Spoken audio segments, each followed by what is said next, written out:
Que tal, como están? Benvidos a un novo Preguntoiro. Continuamos a falar nesta semana cos nosos representantes no Concello de Santiago. Hoxe visítanos o voceiro do PSOE, Paco Reyes. Paco, benvido, moi boas. Moitas grazas, Silva, un prazer como sempre. Vimos de descansar un pouquiño nesa Semana Santa, que supoño que tería vostede tamén oportunidade de algún diña estar un pouco tranquilo, de estar desconectado. O certo é que estivemos a falar de moi bons datos turísticos, coa Asociación Hostelería Compostela, estaban ou eran optimistas coa cantidade de turistas que estiveron na cidade, pero vostede comezaba esta semana sendo crítico con esta situación. Non cree vostede que ese ambiente que se viviu nas rúas se quede reflexado no que son aportación económica para a cidade? Porque cree vostede que o programa da Semana Santa por parte do Concello non era todo o que podería ser, non? Pois sí, o certo é que nos imos ver, non, como son os datos que publica o Instituto Nacional de Estadística, os publicará o mes que ven con respecto a esta Semana Santa.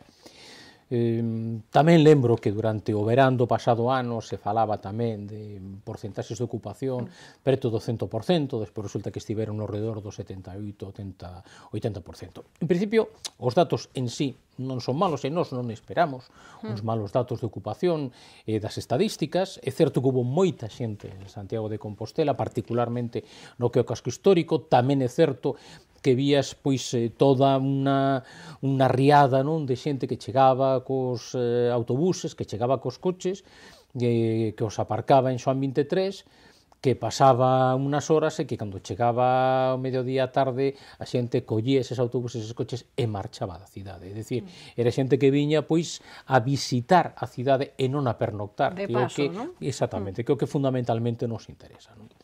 Hai que decir que o ano pasado, que foi un moi bo ano, non foi o ano de récord que di Compostela Aberta, iso non é certo, xa está demostrado cos datos en riba da mesa, pero sí que foi moi bo ano, con bons datos, pois a pesares diso, a rentabilidade por habitación do ano pasado foi de 34 euros, mentres que a media do Estado foi de 60 euros. Estamos falando de destinos urbanos, non de destinos vacacionais. Polo tanto, nos comparamos con cidades, non, histórico-monumentais como a nosa. Polo tanto, estamos casi na mitade de rentabilidade que outras cidades. Por tanto, ese é un grave problema que temos. E por outra banda, o que continuamos tendo, efectivamente, un gran operador turístico que é a Igrexa. Pero que nos entendemos que o que hai que facer é diversificar precisamente esa orixe do turismo. Temos que incrementar un turismo cultural, temos que incrementar pois, un turismo idiomático, temos que incrementar un turismo verde, entendido como tal, pois o turismo precisamente pois do disfrute, non, do ecosistema que temos na nosa cidade, unha cidade que ten os maiores metros cuadrados por habitante de parques e de xardíns de toda España, e polo tanto eso non está aproveitado. Claro, condumbe precisamente o que foi o programa da Semana Santa que fixo Compostela Aberta, pois o certo é que o primeiro que ve, por exemplo, é a xenda, é unha xenda de prácticamente calqueira mes do ano, é dicir, non hai nada especialmente importante, solamente dúas aportacións, unha Paixón 12, non me vou queixar da Paixón 12, evidentemente, pero, por outra banda, pois a música e os lugares de órgano, pero nada máis que era un pouco mesmo do ano pasado e, ademais, perdendo a impronta e a posibilidade da marca que tiña as músicas contemplativas. Eso se poder incorporar en músicas contemplativas, perdemos esa marca. Eu podo facer comparativa, por exemplo, con dúas cidades, non, que podería ser comparables. Unha delas é Ferrol, onde, por certo, goberna Marea tamén, polo tanto non é un problema ideolóxico. Bueno, o tratamento, por exemplo, de cara a que foi toda a Semana Santa a parte religiosa, incluso pois, plantexando os percorridos en color, non, nuns folletos que presentaba en varios idiomas, pois amosaba clarísimamente unha potenciación dese elemento, non, de atracción, pero por outra banda, por exemplo, eles o que facían era abrir, por exemplo, o Pozo da Capitanía, abrir Navantia, abrir os Astileiros, por exemplo, cousas que non podes ver o resto do ano, concretamente en Semana Santa se abren. No, esa aposta polo Ferrol da Ilustración, polo Ferrol do modernismo, polo tanto, había un elemento engadido que permitía atraer visitantes á cidade que non soamente era o religioso.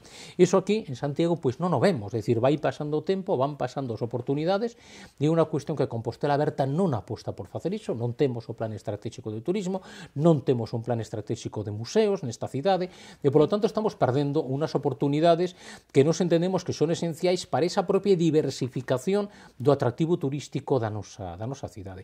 Por iso nos o que chamábamos era a atención do goberno que cada vez lle quedan menos oportunidades de facer os deberes que ten que facer e que, por certo, se comprometeron a iso. É dicir, por que non se aproveitou esta Semana Santa para ter ese convenio ca Igrexa e, polo tanto, abrir os convenios da cidade, abrir os campanarios da cidade para ver Santiago dende diferentes cotas, por exemplo, ou ese convenio que queda pendente de establecer coa Universidade de Santiago tamén para poder visitar os viaxeros que veñen a Santiago pois de determinados espazos, de determinados edificios da universidade que se poderían abrir para a súa visita. Por lo tanto, son demasiados deberes que están sen facer e que estamos prácticamente xa na mitad do mandato. O sea que para vostede, de alguma maneira, Santiago ten moito potencial, podemos dicir, que está aínda sen explotar ou sen enfocar ben que de cara ao turismo, podemos dicirlo así? Sí, claramente, é dicir, o que estamos vendo é que unha das nosas patoloxías é que cada vez temos unha pernoctación menor, unha pernocta media menor. Chegamos a estar en 2,2 noites, agora non chegamos a 1,7. Un ano como pasado, que foi un ano verdadeiramente con moi bons datos, entre outras cousas, polo ano extraordinario da Misericordia, novamente o gran operador turístico da cidade e Igrexa. Eu non digo que eso se teña que reducir, non, ni moito menos, a nos parecenos estupendo todo o atractivo, porque Santiago en boa medida tamén é Igrexa, pero Santiago é algo máis que Igrexa, por lo tanto hai que potenciar toda esa capacidade que temos de poder decirlle a xente que ven a visitar Santiago, pois paga a pena pasar unha noite máis en Santiago. Iso que hai que facer.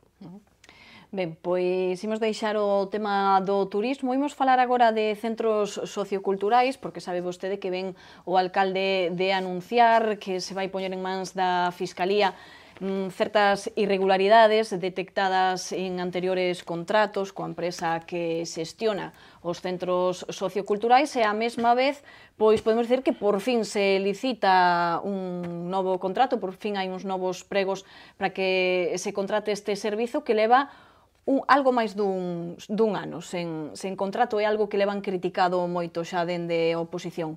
Que lle parece este momento no que conflúen estas dúas informacións? Que se anuncian estes novos pregos, anunciase tamén esas irregularidades que queren denunciar ante a Fiscalía.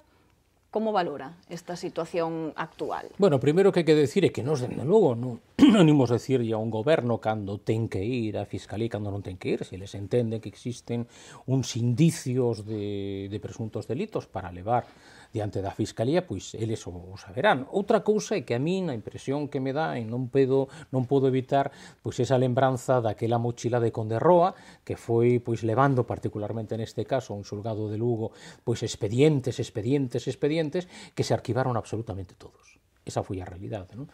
Por lo tanto, pasamos da mochila de Conderroa pois a mochila do señor Noriega, porque tamén non fai máis que, en vez de preocuparse dos problemas que ten a cidade, pois de pisar, neste caso, os xulgados agora de Fontiñas, non vai tan non sei como a Lugo, pois presentando toda unha serie de cuestións que supoño que neste caso concreto, no que foi referencia aos centros socioculturais, o que presentan outras cousas, o fundamentalmente é que en marzo do 2016 remata o contrato ca empresa que xestiona a actividade e o mantemento dos centros socioculturais e rematan tamén as prórrogas. Dende marzo de 2016 ata estamos en abril do 2017, é dicir, 13 meses, temos unha empresa prestando ese servizo sen contrato. Máis dun ano sen contrato. O que supón pagarlle a esa empresa máis de 1 millón de euros, concretamente 1.035.000 euros. En base a recoñecementos extrajudiciais de crédito. Cada mes, 80.000 euros, cada mes se lle pagan a esa empresa, cada mes un reparo da intervención. E cada mes o alcalde levanta ese reparo de intervención por 80.000 euros que se lle dan á empresa que presta os servizos sen contrato. O que supón unha inseguridade xurídica ao servizo, inseguridade xurídica para os veciños e as veciñas que pois fan uso deses centros socioculturais e inseguridade xurídica para os traballadores da empresa. Claro, o que hai que decir é que Compostela Aberta, cando toma posesión como goberno en xullo de 2015, coñece perfectamente que en marzo do 2016 pois vai rematar o contrato e as prórrogas. E, polo tanto, que había que ter preparados uns pregos e, polo tanto, que había que convocar un novo concurso. Claro, dicir que en 22 meses pois, tardaron todo ese tempo para elaborar uns novos pregos, pois a verdade é que xa di bastante pouco da súa capacidade. O seguinte que hai que decir é que, claro, eles o que plantexaron foi que ian facer unha proposta completamente diferente, radicalmente diferente da que herdaban, non?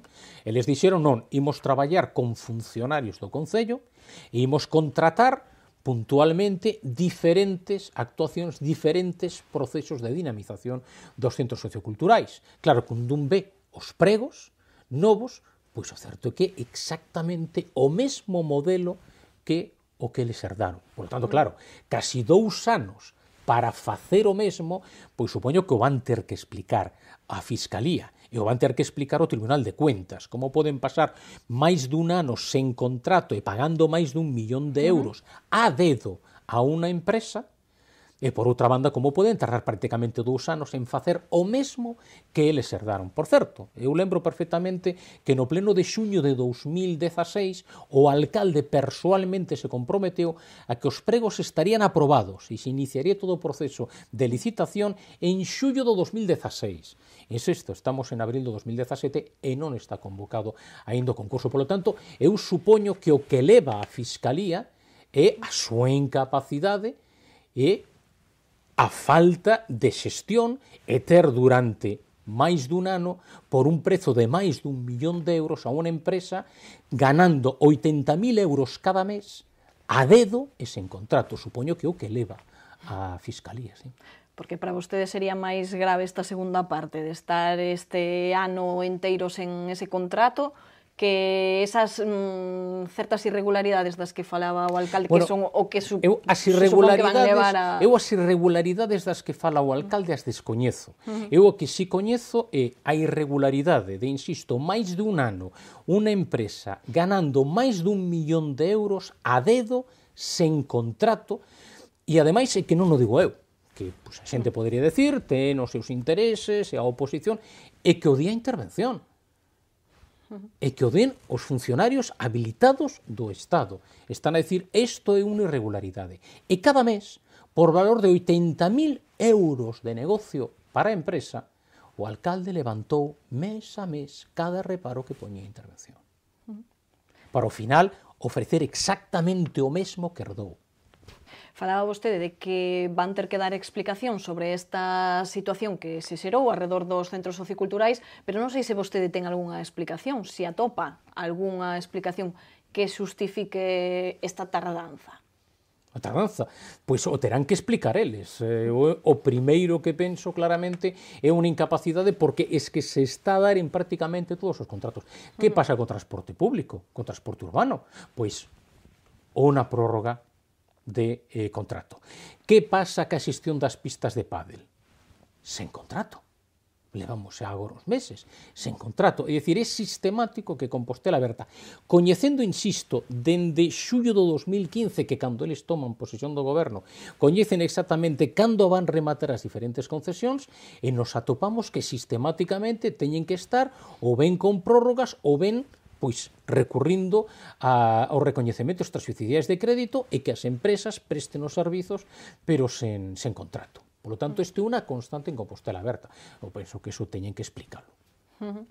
Pois imos agora, Paco, a falar desa municipalización, dese proceso de municipalización do Servizo da Hora e do Guindastre, que irá ao vindeiro pleno, despois de que se celebrara unha comisión técnica na que tanto PSOE como PP votaron en contra deses primeiros estudos técnicos que están feitos por esa comisión, co cal no pleno vai ser un pouco unha decisión política que este proceso se poida dar. Non sei como considera vostede ou que expectativas hai con respecto a este proceso que saia adiante. Non o ven moi claro? Vamos ver, nós todo o mundo sabe, porque temos dito, ademais está a experiencia do noso partido, pois no Concello de Santiago, na Comunidade Autónoma, no resto do país, en diferentes concellos. O Partido Socialista, por principio, está a favor do que é a xestión directa dos servizos públicos. Primeiro porque pensamos que iso facilita na maior parte dos casos o acceso de todo o mundo pois ao disfrute desos servizos públicos, por outra banda porque entendemos que é máis garantista da calidade da prestación dos mesmos, e por último porque existen casos, e aí hai estudos e informes, por exemplo, do Tribunal de Cuentas, que para determinados servizos públicos locais é máis eficiente que se presten directamente. Polo tanto, nós, como principio, temos un prexuízo fronte á forma de xestionar os servizos públicos que é sí a favor da xestión directa. Iso é así. Que o que acontece? Pois que a lei, obviamente, exixe toda unha serie de criterios e un procedimento moi determinado, que ademais é un procedimento moi pechado. Indica exactamente pois, que hai que facer unha memoria, como se ten que facer, que ten que recoller esa memoria, como se ten que facer a comisión que ten que elaborar e aprobar esa memoria. Por lo tanto, nese sentido, é moi garantista a normativa da Administración local, e despois hai unha normativa, neste caso, da Administración do Estado e tamén da Unión Europea, que son moi garantistas e que son tremendamente limitativos, porque teñen un trasfondo claramente neoliberal, son moi limitativos da posibilidade desa reversión do que era pois unha concesión administrativa cara unha prestación directa. Refírome, por exemplo, no caso da legislación española, pois a lei Montoro, que impide o incremento das plantillas de funcionarios e de laborais en fixos concretamente na nosa administración, concretamente a local. Ben, pois a partir de aquí, o que nos votamos dentro da comisión foi que a memoria nos entendemos que non é suficiente, non estaba cumprindo todo o que marca a lei e faltaban claramente informes. Faltaban informes que son moi importantes. É dicir, a mí non me vale con decir, é que xa había 26 informes. Non, pero é que faltaban informes moi importantes e esenciais para a toma de decisión. Porque aquí do que estamos a falar é de varias cousas. Primeiro, estamos a falar de que hai un servizo público que temos que prestar, que vai en beneficio dos veciños e das veciñas de Santiago de Compostela, e por outra banda estamos falando do pan de 41 familias de traballadores que non se pode xogar alegremente ca situación laboral destes traballadores. E, polo tanto, non se lles pode enganar, nin se lles pode decir que as cousas van ser dunha maneira cando a lei di que as cousas teñen que ser probablemente doutra maneira diferente. Por lo tanto, nos entendemos que hai que ser moito máis serio, que é necesaria a seguridade xurídica nese sentido, e polo tanto nos entendíamos que ese informe non estaba completo como para poder ir a pleno e polo tanto que se debata. Isto non é un problema de simplemente vontade xurídica, vontade política. Porque, claro, vontade política foi no Concello de Zaragoza para a municipalización do 010, en estes momentos está recurrido por a COE, e ademais cun auto do xuez que paraliza ese proceso de municipalización.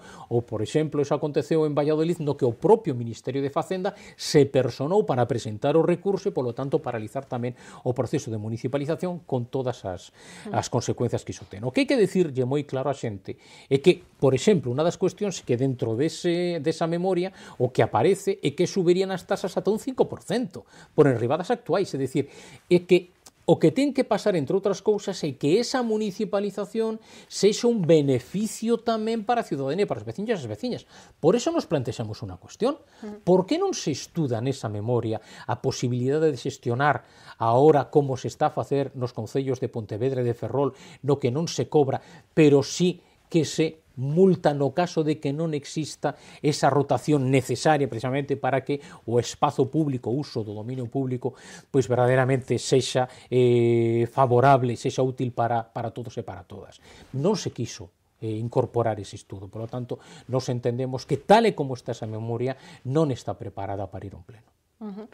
Pois clara queda esa postura e por hoxe non nos dá tempo para máis, Paco, así que, como sempre, agradecerlle a súa presenza aquí no Preguntoiro e vémonos na próxima. Gracias. Pois moitas grazas a vos, como sempre.